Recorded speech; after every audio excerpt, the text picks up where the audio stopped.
video, I'm going to show you how to set up tags in your Classlink dashboard. In the upper right hand corner here, you'll see a little tag icon. If you click that tag icon, you can then add a tag.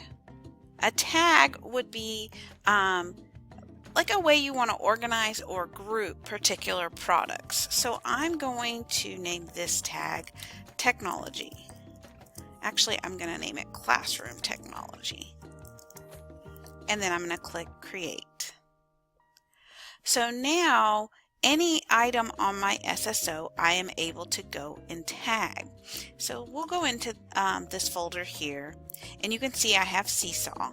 If I right click on Seesaw, then you'll see I have a lot of options come up, and I can actually go to the app tag, and then I can come to the Classroom Technology tag.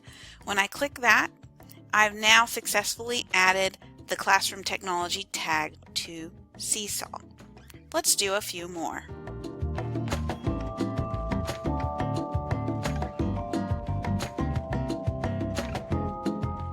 Okay, now that I've added a few tags, let's see how tags work as a filter.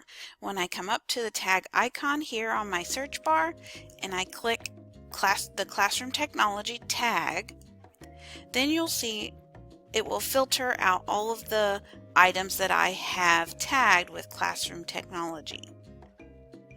And that is how you can create tags and use them to filter to get to the applications that you need.